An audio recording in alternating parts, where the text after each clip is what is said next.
Hello and welcome to Backyard Catch. This is Nick Roby again, and we are joined by our good friend Will Harper. Will, how's it going?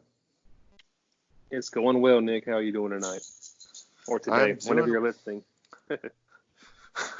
Yes, feel free to listen at any times of the night. Maybe not at like 3 a.m. I would maybe consider rechanging that. But I'm doing well.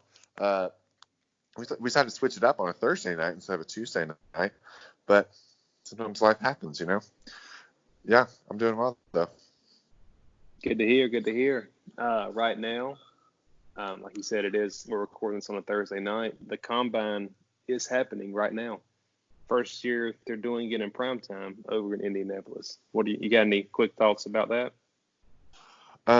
Well, first thing, quick thing. Yeah, we don't know anything that's happening live, but I did see that the tight end from Missouri, and it's the last name I can't pronounce, but he ran a 4.49 unofficial, which is very speedy for a tight end. Which is like the fourth highest ever, I think I saw, for a tight end, which is crazy because the dude is pretty big. Mm-hmm. So that one was pretty good. And then just as a Clemson fan, I did enjoy all the Isaiah Simmons content, who is our linebacker / safety / corner / defensive end. And they're asking, what position do you play? And he just goes defense. So that was pretty fun. That's a little Clemson chuckle. Well, he wasn't lying, so. Yeah. Anything for you stand out so far? You touched on Albert O. We're not going to try to pronounce his name. The announcers don't even try to pronounce his name. Just Albert O. I'm looking forward to seeing. Well, let me say this. The reaction to Joe Burrow's hand size was pretty hilarious. That tiny hands. So I'm looking forward to seeing like how big of a deal is made of stuff that shouldn't be made a big deal of, which is usually, that happens every year at the combine. A huge deal is made of the 40. A huge deal is made of hand size. Ultimately, it could or could not matter. It really depends on the player and when you put them in pads and game tape from college. That's the biggest takeaways. But just seeing the show of the combine is pretty funny. I look forward to it every year. Yeah, it is. It's its own unique thing for sure. It's interesting to see like what questions they get asked in different drills, and then you look at it and you're like, I'm not sure how this fully translates, but I guess we have to have some kind of measurable to go off of. The hand size is always funny with the QBs, even though it doesn't seem to really fully translate. I also find it's interesting that like these top guys like don't usually work out, like do the workouts as much. I saw Burrow and Chase Young are not doing the workouts, which I thought was interesting. Maybe it's just to keep up their mystique. I don't know. I just thought that was interesting. And I also love when combine they announce it kind of like as a like golf announcers, like that's very like silent, like it's just very murmured announcing as they're doing the 40-yard dash. I always enjoy that. And is it Rich Eisen the one that they always have? They compare offensive linemen to his 40 time. Oh yeah, and they just blow right by him. But in his defense, he's a pretty old guy. To be out there running in his full suit at 50, 60 years old, it's impressive. Yeah, it is pretty impressive, but I always enjoy that. So it's a fun time. It's definitely we're gonna talk some baseball in a little bit, but the NFL season never really stops. It's just always a show that just keeps going and going. So that will be really interesting because with the draft coming up in April, and then it just gets all started again. So it'd be really interesting to see. Yeah, like you said, it's interesting to see who will be the kind of the big winners or the big takeaways from the weekend. Mm-hmm. Yeah, last year this is when DK Metcalf made his name known. So I'll be interested to see if there's any any star that comes away. I'd say the biggest star so far has been Javon Kinlaw from my alma mater at South Carolina. Just hearing his Yeah. story and things like that. Like I don't think he's doing a whole lot of stuff at the combine because he got hurt in practice at the Senior Bowl. But just to hear him talk and just his size is something that a lot of the NFL scouts are loving. So I'm happy for him. Hope he ends up somewhere that he can make an impact. Yeah, absolutely. Absolutely. You ready to talk some baseball? Let's go. Let's go. Okay. So Will kind of previewed for us last time, if you were with us a couple weeks ago, when we were talking XFL, that there are some new baseball rules coming out, and we just wanted to have a whole episode pretty much just to talk about them, because baseball is usually it's a very historic game, very traditional, and usually, they keep everything the same. When instant replay came in, I felt like it was the biggest deal in any of the major sports. So all these different rules that are coming in for next year and in the future, it's just really interesting for a sport. So they're trying to get younger and innovate the game, but it's interesting what they're trying to do. So Will, I was thinking maybe you have us just give us like a rundown of different rules, and we can kind of talk about them. Okay, for sure. Yeah. All right, which one do you want to start with? We'll start with the roster size. So baseball, they have essentially two different rosters. They have a 40-man roster, which includes players both in the majors and minors. It could include injured players as well. But essentially, you have your 40-man roster, and then you have, in the past, a 25-man roster. The 25-man roster are your active players in the majors. That's actually getting bumped up to 26 this year. So they're adding one extra guy, and you can only carry 13 pitchers. So half your roster can be pitchers. Do you think that most teams will carry 13 pitchers, or do you think some people will try to add a few more bats?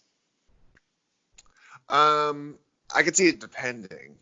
I could see National League teams maybe would want an extra bat with the more pinch hitting and substitutions that they do during a game.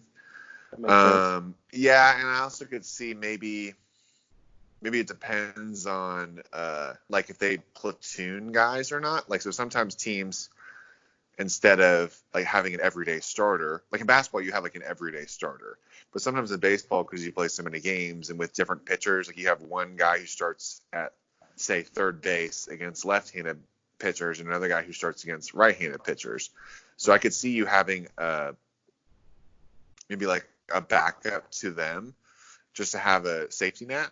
Or I can also say you can carry a third catcher, maybe just because some guys are more injury prone or just having the backup. But I would imagine that probably more teams would probably try to push the pitcher limit, because you could always use more arms, especially in the bullpen.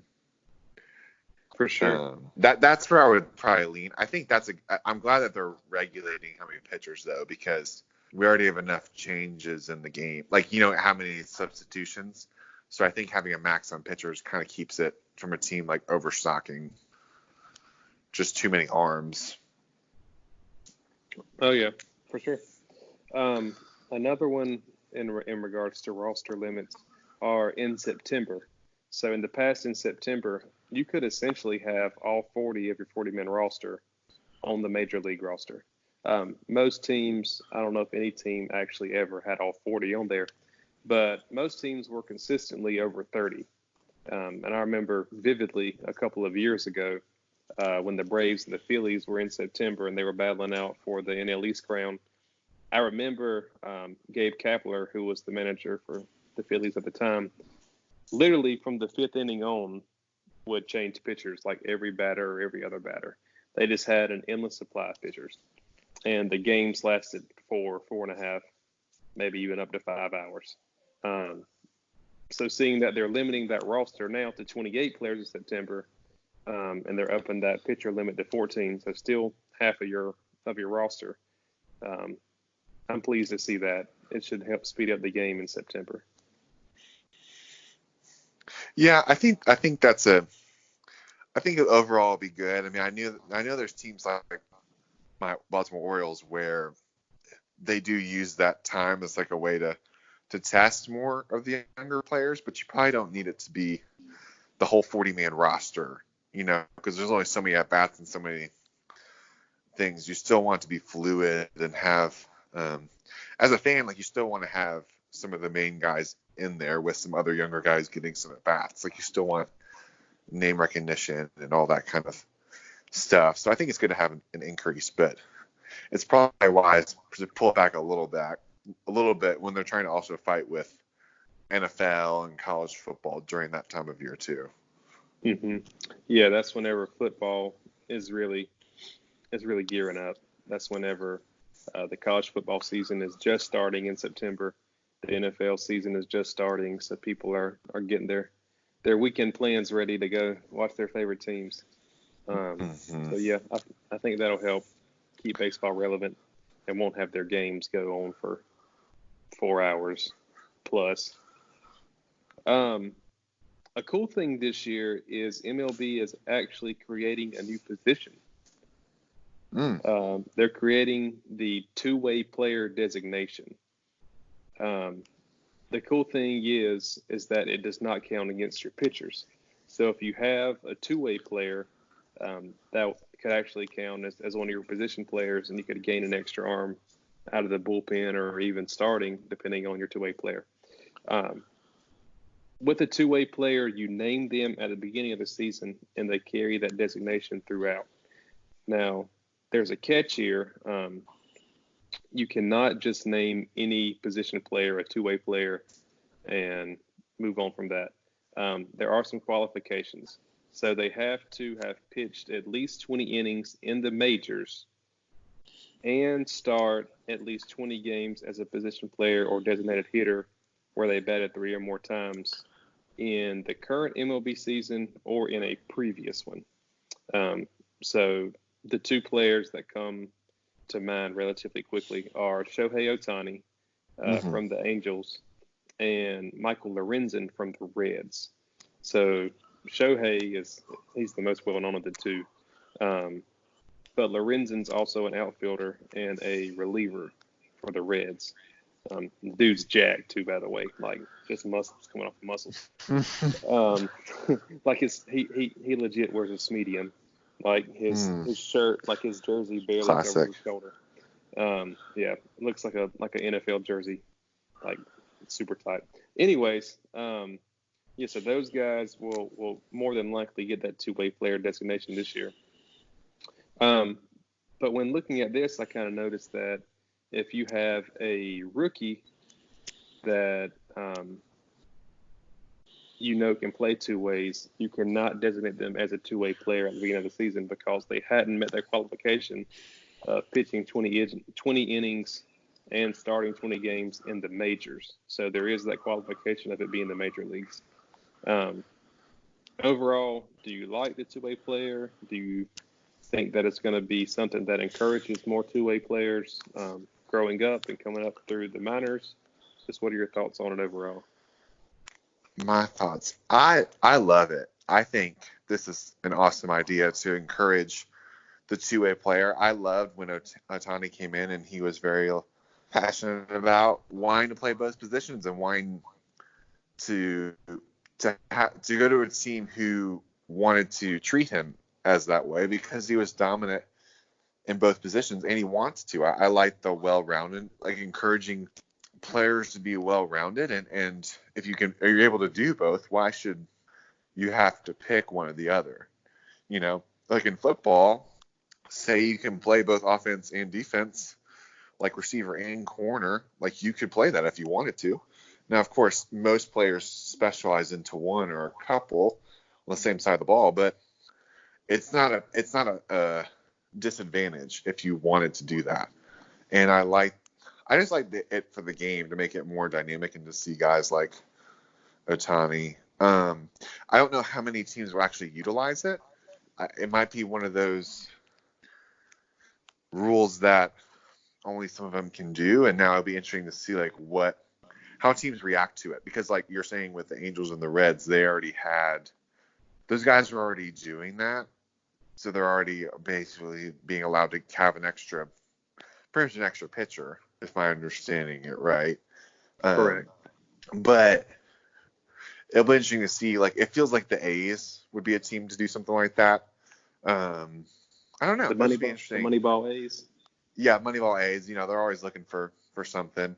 I could see smaller market teams really trying to utilize the extra arm, or trying to be a way of like, hey, we can allow you to play both positions. Like, we'll choose to do that.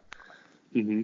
But the interesting part, is rookies. I wonder if, say, they qualified both of them, and the teams, they hadn't designated somebody that year, if they could, if it wasn't at the beginning.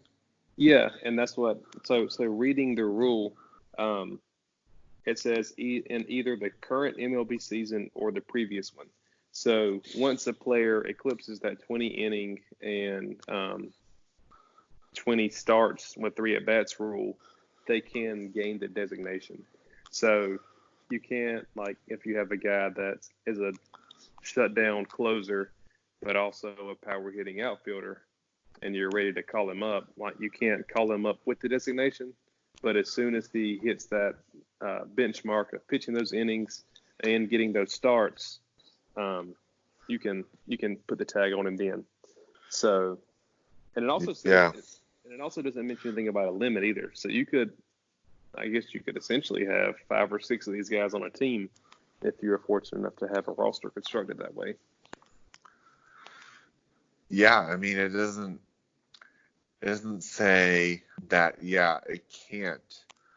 It doesn't say anything that I'm saying you can't have more than one. I'm assuming that there's not a lot of players yet, so I'm guessing that they're not super worried about that right now. But it is really interesting. I mean, what are your thoughts? Do you like it? Or do you think it's a little bit too much? I think that since they are putting a restriction on the number of pitchers, I do like it. Now, if there was not a pitcher restriction, there would essentially be no point for it. But since there is a limit, there is a point behind it, and I do like it.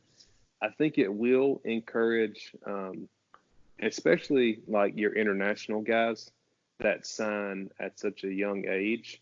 Like, you can sign guys internationally when they're like 15, 16 years old. So they're still like kids that should be in high school. And a lot of those guys like are essentially their top pitcher and their top hitter where they're from. So I think you'll start seeing some savvy teams like try to develop these guys in both areas with this in mind. Maybe they'll never be a starter, like a starting pitcher, but they could be a come off the bench and relieve kind of in the later mid innings like Lorenzen is. I don't know if you'll ever have like someone who starts every 5th day and maybe rest like once or twice a week and then starts in the field every other game. I don't know if we'll ever see that. That would be, it'd be awesome if it happened. That would be a super athlete, but I don't know if it'll ever get there. But I do think that you'll start seeing teams try to develop their guys into someone they can designate as a two-way player. Yeah, for sure. Like, I can see basically, like, what the Angels do with Ohtani is, well, in the past before he got hurt, is they let him play outfield / DH, him as kind of an off day, and then he would start, usually be their 5th starter. So I could see teams basically having a guy who could be like a closer or a hard reliever that they use, every so often, and then being a DH pretty much, to where you're getting to play both sides, but you're not. Like, because being a starter is more strenuous than it can seem. Even though that they rest only pitch every 5th day. Right. For sure. Yeah. So I'll be interested to see how it goes this year with those two guys, and then maybe like 3 or 4 years from now, see, is it a trend that's growing, or is it something that is a pretty cool idea, but no one's really trying to develop any of their guys to do it. Mm-hmm. So we'll see. We'll see what history has to say about it. One last thing on roster construction. There will be a 27th man under special circumstances.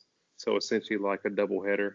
Like right now, if you have a doubleheader, you're allowed a 26th man in previous seasons. So just essentially it's like an extra pitcher for the day since you're going to at least play 18 innings. Right. So they are going to have a 27th man for doubleheaders and things like that. Do you have any expanding thoughts on that? Or, I mean, it's just kind of common sense to me to do that. Yeah, I think if you're, especially if again with the pitcher limit, I think it makes sense to increase the number for a doubleheader. Because I think, like you're saying, pitching arms that's what I would say gets most affected by extra innings and doubleheaders. It's just the wear and tear of pitching that many innings. Right. All right. Let's move on to the injured list. So the pitchers and two-way players are returning to a 15-day injured list, I guess minimum. It has been 10 days in the past. So position players are staying 10 days, but pitchers and two-way players are transitioning back to 15-day increments. This rule change doesn't really impact me, or I don't really have any thoughts one way or another. I mean, I'm like, okay, that's fine. Do you have any thoughts that hang around on that one? Only that I was a little surprised they reduced it to 10 days in the beginning. I think they're just trying to help teams not push players as much and like not punish them. But I think 15 seems about right, because usually you can kind of know if someone's going to need to take, up to 3 weeks to recover, or if it's just more of a day-to-day soreness, like they just need some off days, but you don't need to do that. And it's kind of like if you want to keep guys on, you don't want to put the tag on them to have available, but you're using a spot. So I think 15 seems about right to me. Yeah. And it's the same deal with when you're sent to the minors. Pitchers and two-way players have to stay there for 15 days, and position players for 10. Okay, let's move on to challenge time. So managers will now only have 20 seconds to decide if they want to challenge a play rather than 30. So it's a 10-second shorter time frame. I don't know if this will necessarily speed up the game, because if you think about it, there's maybe 6 to 7 plays that managers would consider challenging during the game. So that's a minute.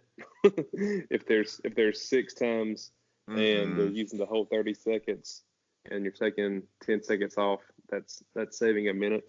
So I don't think it's going to have a huge impact. What do you think? Yeah, I don't know if it'll have a huge impact, other than some managers might just let some stuff go if they're not, or they might just make quicker decisions. But yeah, I think you're right. If you're allowing them to have a challenge, 20 and 30 seconds doesn't make a huge difference when it's not in every play type of a deal. Right. All right. You ready to get to the big rule change? Big rule change. Let's go. All right. So the big rule change for 2020 is the 3-batter minimum. Since this was first introduced and we knew about it over a year ago, it's been the big ticket item. So what's going to happen is every pitcher that comes into the game will have to face a minimum of 3 batters or pitch until the end of an inning. Right. So let's say your starter comes in, throws 6 2/3 of an inning. The other team has runners on first and second. There's 2 outs. And you got a big lefty up, the other team. You can bring in your lefty specialist, and he can get that 1 out, and then he can come out of the game because you did reach the end of an inning. But the next inning, either your lefty specialist is coming back out, and has to face 2 more batters, or you're bringing in a new pitcher that has to face at least 3 guys. Mm-hmm. So that's going to be the biggest impact, and also the opener, which the Rays and a few other teams implemented last year. If you open a game, you've got to face at least the first 3 batters. So there is no for example, if the Rays were playing the Braves, and you want to bring in your opener to face Ronald Acuna, just somebody that just throws complete 100-mile-an-hour gas to face Acuna to start the game, he's going to have to face Acuna, Albies, and Freeman. So that's another place it could impact. But overall, I'm going to give my opinion, then I'll turn it over to you.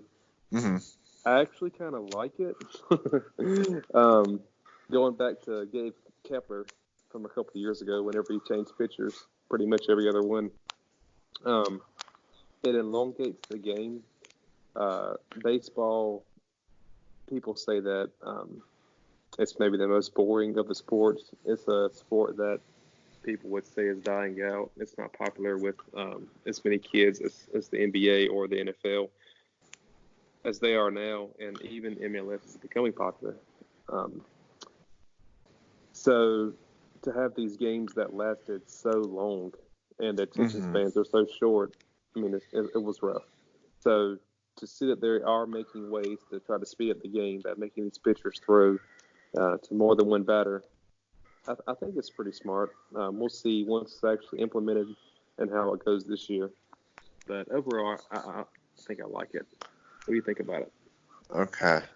I kind of lean to the other side. I would say I lean no, actually, which makes this interesting. I would say, for me, it's not like a hard no. It's kind of just like I understand why we're doing it, but I just don't necessarily like it as much. And maybe it's just me thinking about it from a manager's perspective. I don't like your hands feel kind of tied in it.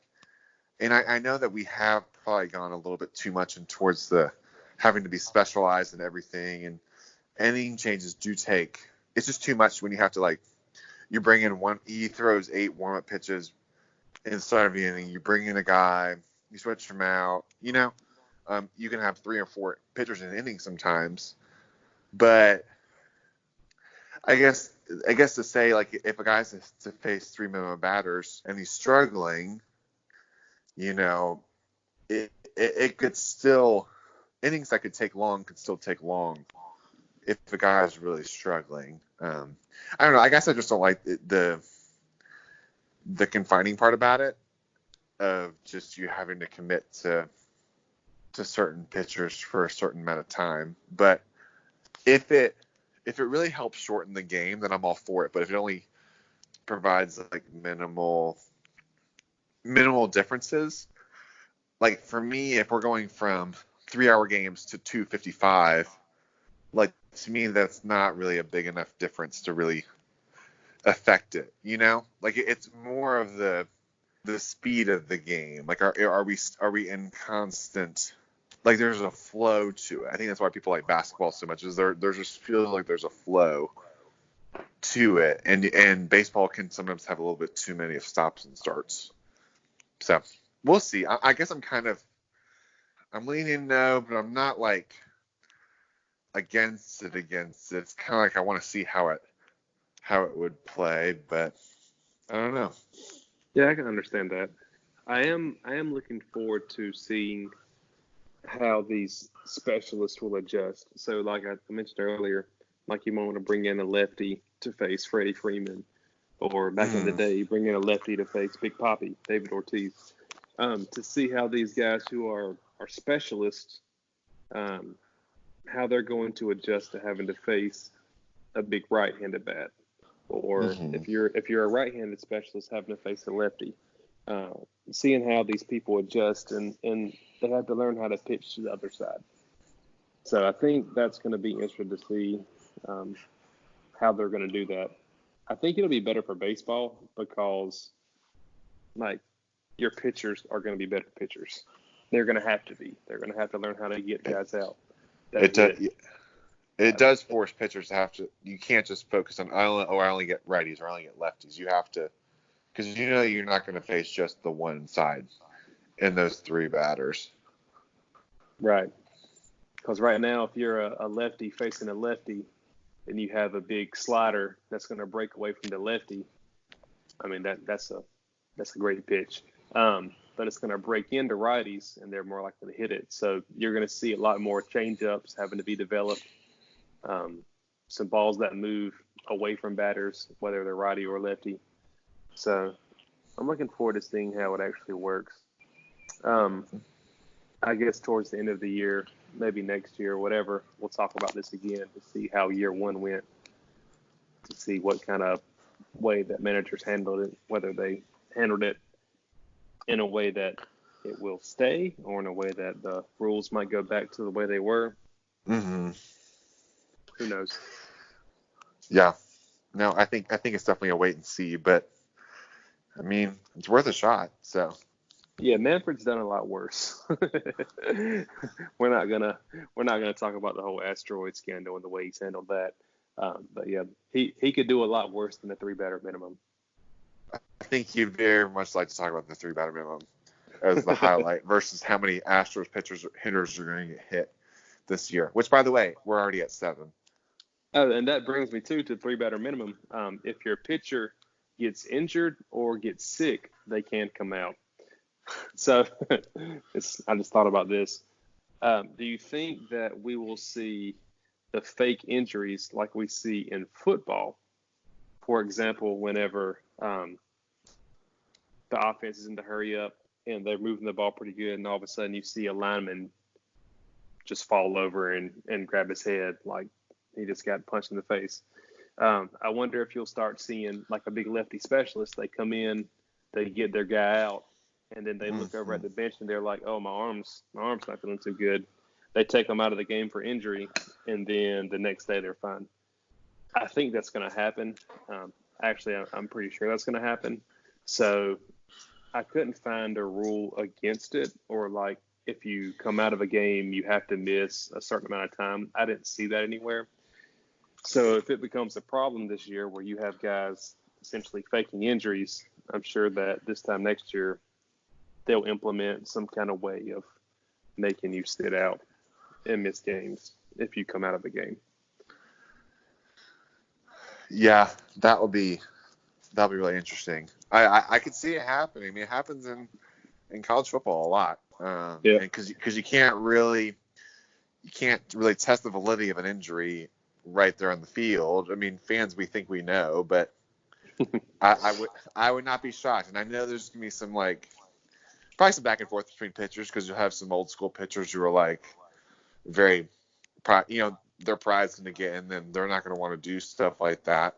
And then you have other pitchers who are not above that. And then, right. Classic summer baseball where they're like throwing at each other and they're like big arguments about little stuff like that. But I could see it happening. Mm-hmm. Oh yeah, and they might want to test it too with the ejection part of it. So this year with the Astros especially, they might be on the receiving end of some pitchers who don't face 3 batters because they get their first guy out and hit the second guy and get thrown out. So yeah, it'll be interesting to see how it goes this year. Overall, I'm excited about it, but a year from now, I could be like you and say, well, it was a weird idea and it just didn't work. But yeah, I'm reserving full judgment until then. Yeah.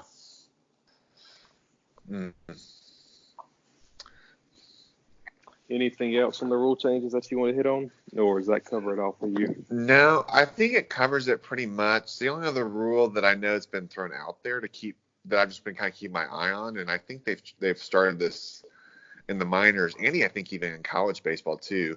The extra inning, the guy starts on second rule.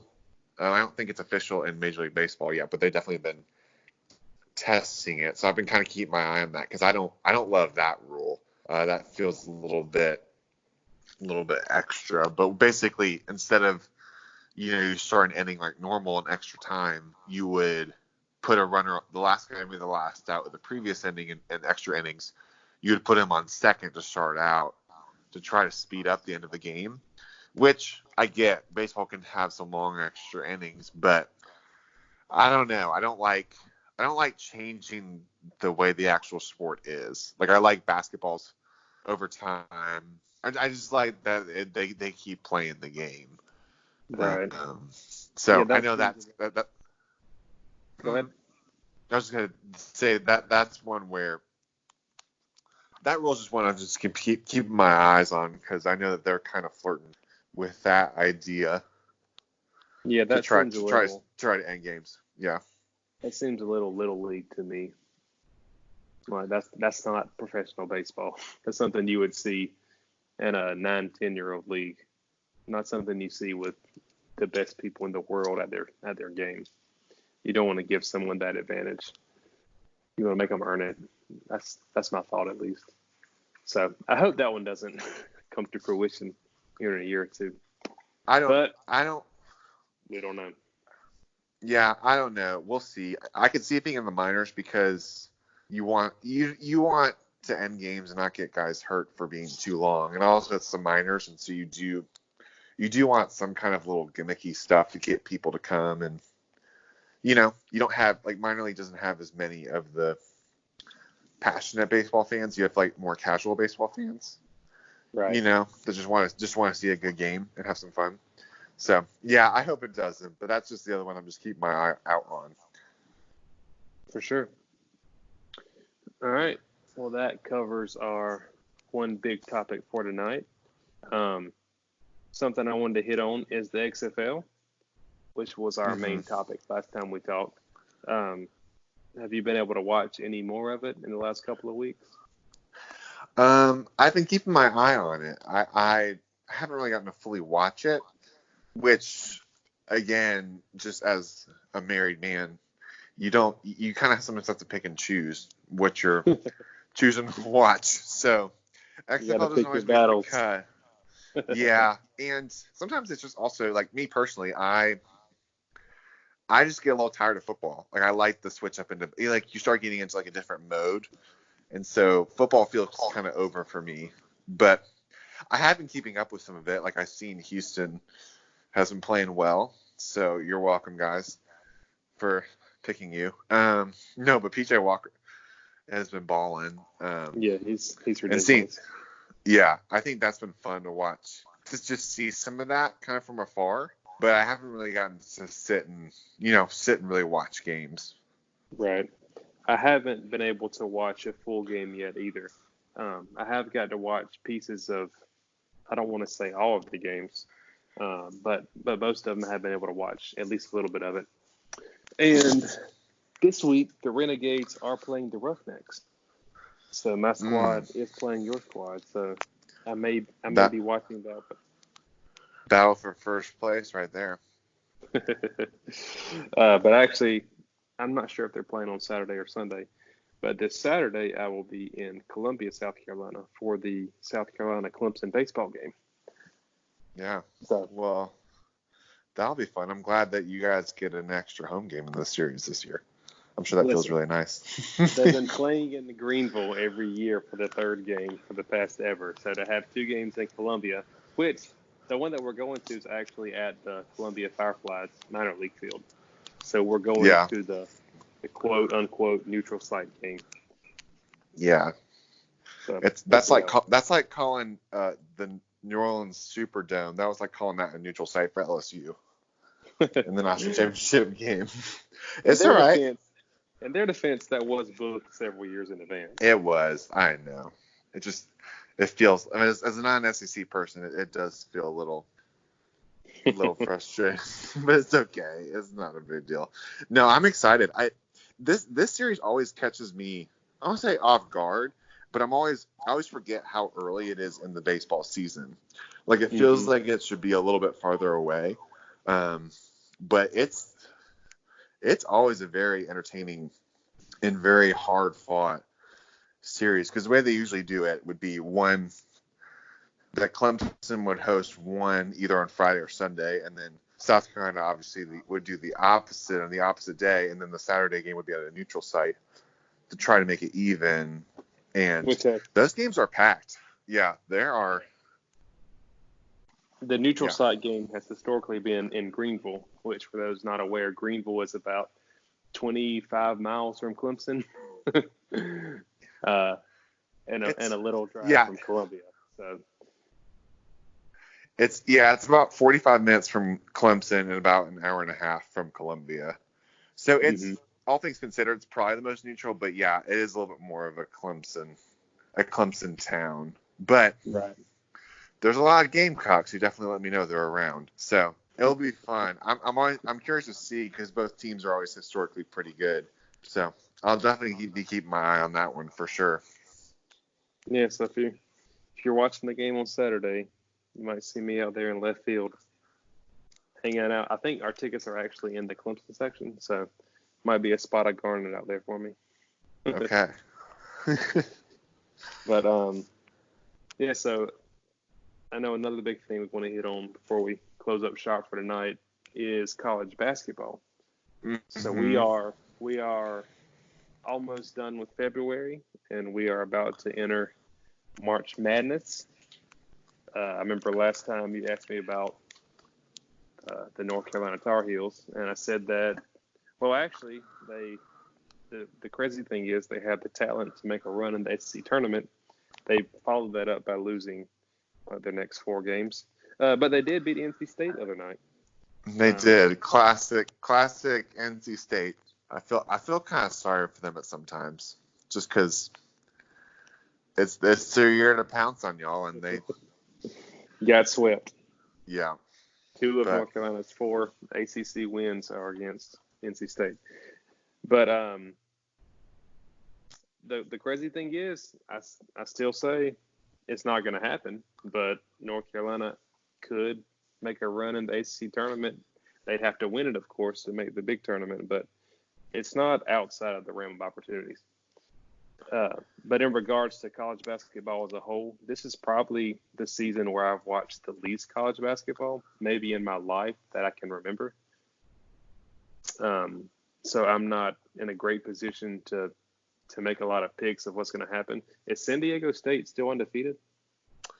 They are not undefeated. They're still considered a 1 seed right now, but just the other day, just last Saturday. So we probably had the most switches from the number 1 team in the country that I can ever remember. I think we've probably had at least 8 or 9 different teams be ranked number 1 at some point. Like there was some point back in the fall where like pre-conference 5 different number 1 teams had lost to non-conference teams. It was crazy. And so they're not undefeated anymore. They were the last one. But Kansas and Baylor was 1 versus 3. So Kansas went to Waco and beat Baylor. And then same day, Gonzaga loses to BYU at BYU, which that's a tough place to play. You got to watch out for the Mormons from 3. But they lost to that, and then UNLV beat San Diego State. So 3 of the top 4 lost. Oh wow! So and then just the other night, Duke lost to Wake Forest in double overtime at Wake Forest. So it's basically, to put it shortly, basketball has been pretty crazy this year, and there's no like clear number 1 team. Like in years past, there were a couple teams who are you kind of stood out. Like Duke was, even though they didn't win last year, they were like a top team the whole year and really dominant. Where this year, it's just chaos, and March Madness is going to be really exciting, but it's going to be very chaotic, I would think, leading up to the tournament and then getting into it. It's going to be, I think we're going to have the most different national champions pick in the bracket challenge. Yeah. So I have no idea who I'm picking yet. I mean, I've had some thoughts, but it's going to be tough. Last year, I started my new tradition of 1 bracket of integrity. So I'm just going to fill out 1 bracket. And I'll probably put that 1 bracket across several different platforms for just different things. But I'm just going to have one bracket. So they're all going to be the same. This year, I have no idea what I'm going to do. Like when I fill my bracket out, it's probably all going to be, I've never seen this team play this year. So it's going to be a lot of guessing. I may even go the route of this team has a cooler logo. Yeah, I think the cool logo mascot is going to be a lot of people's picks. So yeah, I wasn't as much into college basketball this year as I have been in years past. So I'm not going to know as much. But honestly, that might be better for me in my brackets. So who knows? Yeah, who knows? Sometimes doing all our research works, and other times you just go with your gut, and the gut can win. So I think that's the beauty of it. I guess just that to say, yeah, it's going to be really fun. And for those of you who don't know, we did a bracket challenge last year where we invited y'all into a bracket that we put together, and the winner got a prize. They got the first backyard catch apparel, which happened to be a hat, which is pretty fun. And so we're going to do another tournament again. So be on the lookout for that. I know a lot of people love doing that. So we'll be putting some stuff out here soon about that. So also just wanted to mention, because I always love doing that and having people just put in brackets, because it feels like it's everyone can fill out a bracket. Like, it feels unifying, and it's a fun thing to do with community, and just having a good old time with it, and just you start pulling for teams that you didn't know you cared about until you picked them, and then they're their biggest fan. For sure. Like last year with your wife and Purdue and Carson Edwards. That was amazing. My sweet wife is very she just gets really into it, and I love it. She is very passionate about it. So she just fights for it, and it was just fun to see her just enjoying and getting to be a part of it, which is really, really sweet for me.